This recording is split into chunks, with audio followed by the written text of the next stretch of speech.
Hello and welcome to Business Weekly with Business News Wales. I'm your host, Connor Simmons. Coming up this week, the Swansea Bay City Deal is moving forward. We spoke to Councillor Rob Stewart for the latest developments. House prices in Wales are falling. We spoke to Denman of The Principality about what this means for the market. And Professor Dylan Jones-Evans talks to us about SMEs and their importance to the Welsh economy. All of that and more coming up. But first, despite recent controversy surrounding the Swansea Bay City Deal, two major projects are set to be approved. The Swansea Waterfront Digital District project and the Rhian Creative Sector Development in Carmarthen. Our very own Mark Powney spoke to Councillor Rob Stewart for the latest update.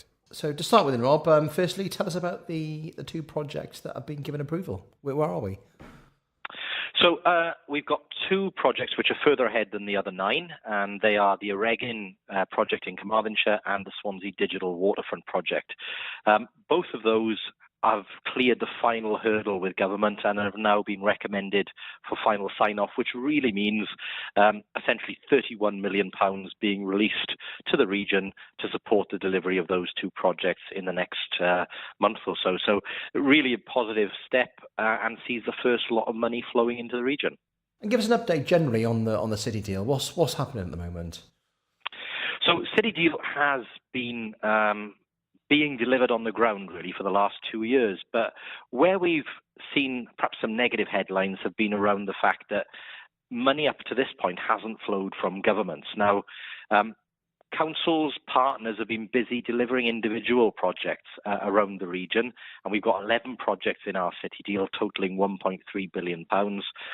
But there is an approvals process with government that each project has to go through. And what we've done is to prioritise 2 of those projects. And as I've just said, hopefully the first phase of money is going to be released very shortly. But other projects are coming through. Now, we've had a couple of reviews take place in terms of how we can streamline that process and how we can actually make it easier to get projects delivered. We've accepted all of the recommendations in that review, and we're implementing at the present time. The result, hopefully, will be that councils and partners will have the chance to amend their projects more easily and get them to a point where they can be delivered. But also, it gives us a chance to add to the deal. It gives us a chance to bring in additional projects and to deliver even more, because it's really important that the £1.3 billion we've managed to secure isn't the end of the story. We want to make that a bigger pot and deliver even more for our region, create more jobs, create more opportunities. And finally, in terms of some of the other partners on the project, obviously I know there's been a little bit of controversy over the last couple of weeks. Any further update on how you're all getting on, how you're all talking? What's the latest? Yeah, we all talk, and look, I mean, I think there's a difference in, if you like, tactics, and there's a difference in approach that's being taken by some of the partners. And look, I don't disagree with the frustration that Neath Talbot Council specifically expressed in a recent report, because they, like us, have been working very hard to get money released out of the governments. However, where we differ, perhaps, I think, is we've tried to make sure that we put forward a positive approach to make sure that projects get over the line. Now, what we need to do is to focus on implementing the recommendations, working closely together to amend things that need changing, but then get them delivered. And I think that's the challenge back, I guess, is to say, look, yes, we all accept some things have taken a little bit longer than we'd have liked. We know what needs to be done in order to make delivery happen more quickly, and we're all committed to it. So, my conversations with Neath Talbot and the other councils is they are committed to the deal. They want the projects delivered because it's too big an opportunity for any one of us to miss. But that does mean that at some point the governments have to release the money to support the projects, because councils are taking a risk in moving those projects forward when the money hasn't been released. And that's what we're all doing. We're all actually getting it done on the ground. We just want the governments to make that process easier so that the money and the funds can flow. House sales across Wales are up by 6% compared to this time last year. It would seem first-time buyers are making the most of the relatively affordable housing prices in parts of Wales. Denman, Chief Financial Officer at Principality, explains the trends behind this story.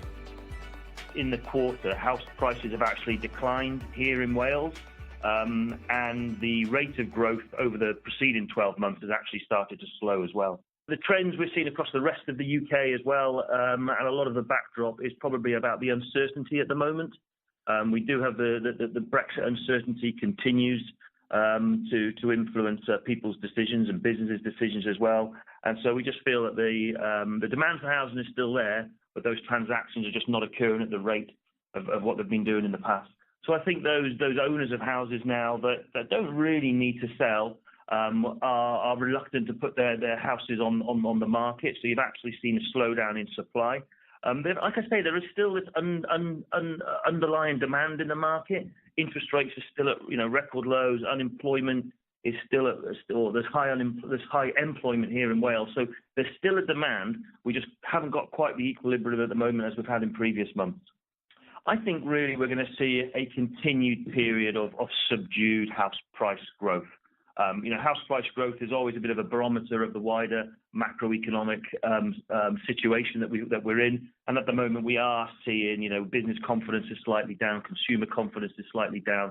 So that will automatically flow through into housing transactions and therefore the house price index itself.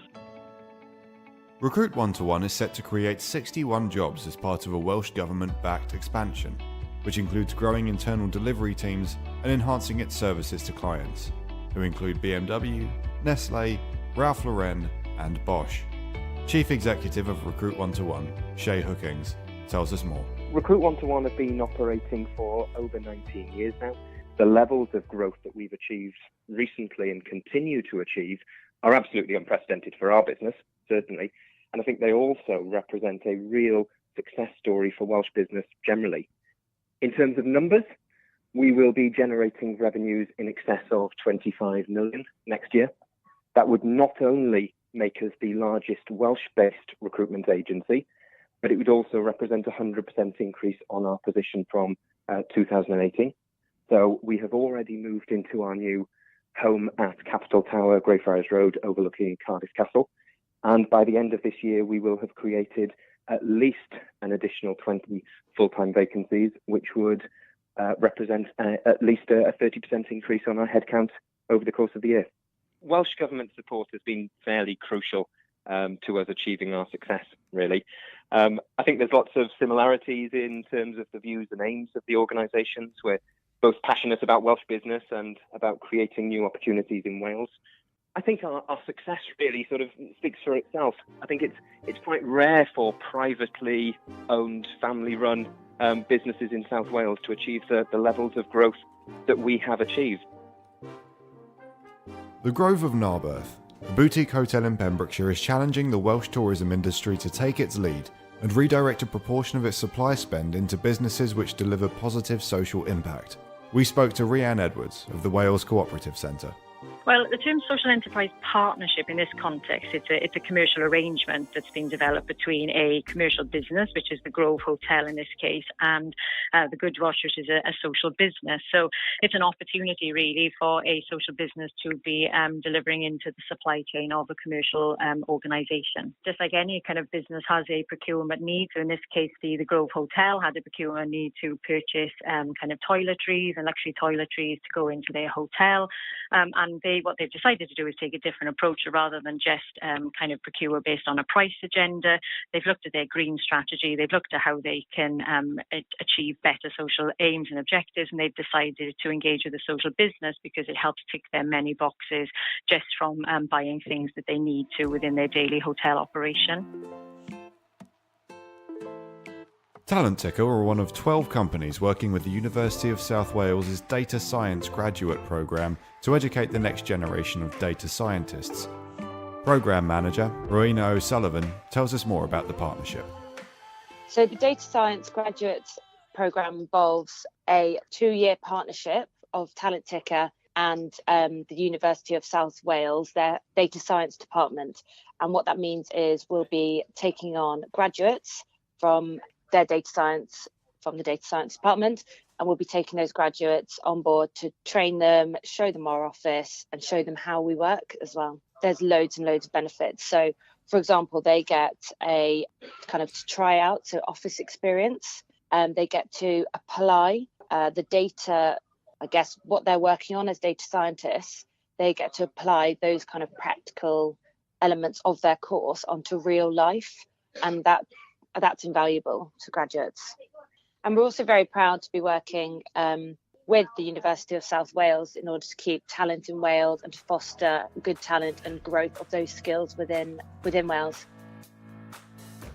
Former Welsh powerlifter Gerard Matthews is launching a new personal training studio in Newtown, thanks to backing from the Robert Owen Community Banking Fund. The investment is the first the fund has made using the Enterprise Finance Guarantee. Mark White, Chief Executive Officer at ROCBF, tells us more about the scheme. Gerard was a very interesting case. He literally could not get finance from any place at all, mostly because of a complete lack of any credit history at all. He'd never borrowed a penny in his life, and he'd got no track record in business either.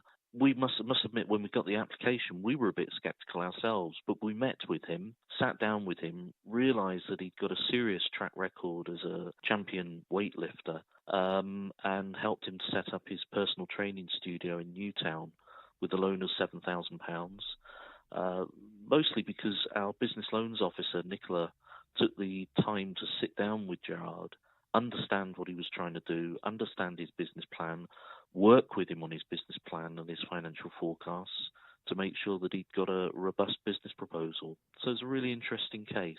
The Enterprise Finance Guarantee Scheme provides us as the lender with a UK government-backed guarantee.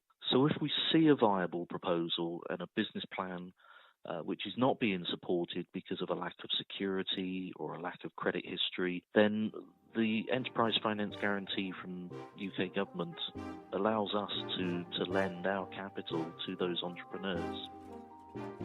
With their increasing importance to the national economy, there has been a persistent attempt by many governments to develop policies that support the development of small firms. We spoke to Professor Dylan Jones-Evans, who explains why governments should be supporting the SME sector. The main reason is because of their contribution to the UK economy. They create now the majority of jobs in the economy.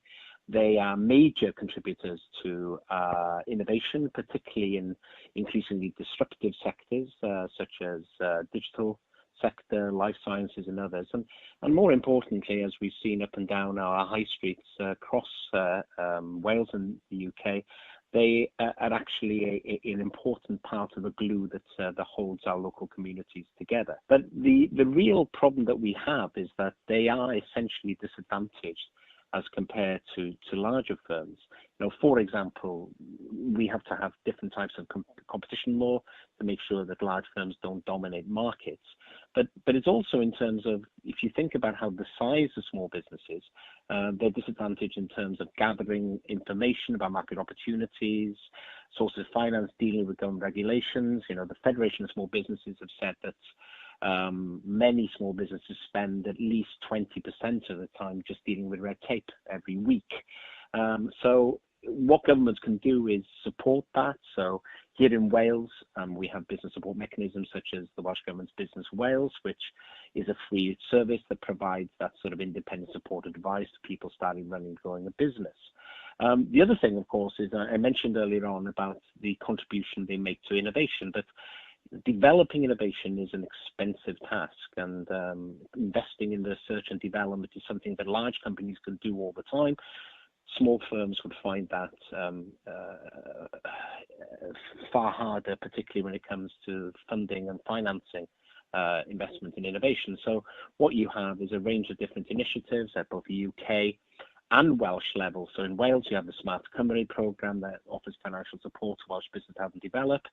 And then you've got Innovate UK, which is like the innovation agency for the UK government, where they have a range of funding competitions to help small firms to access and develop different technologies. But I think the most important thing, I think, and many entrepreneurs would agree this, is actually the difficulty in attracting finance. And mainly because if you think about the lenders, the high street banks, there's a higher level of risk in terms of lending to smaller businesses. And the costs then are far higher in terms of the small business getting access, and it can be restrictive because of the lack of security, the lack of collateral, and other factors.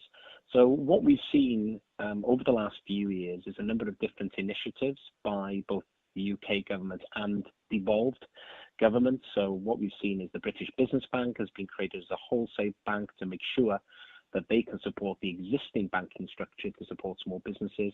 And then you've had specialist, shall we say, initiatives like the Denman Bank for Wales, here in Wales, and the Scottish Business Angel Capital Association, which is there to support informal investment. So you've had this at Scottish and Welsh levels to actually help businesses get access to that finance. So the whole thing, I think, in the end is that, governments see small businesses as a vital part of the economic vibrancy and future of the United Kingdom.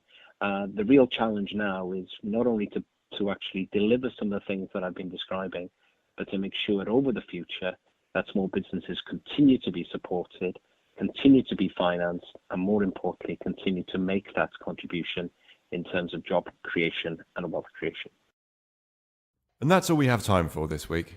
Be sure to check in next time for more updates on the Welsh business community.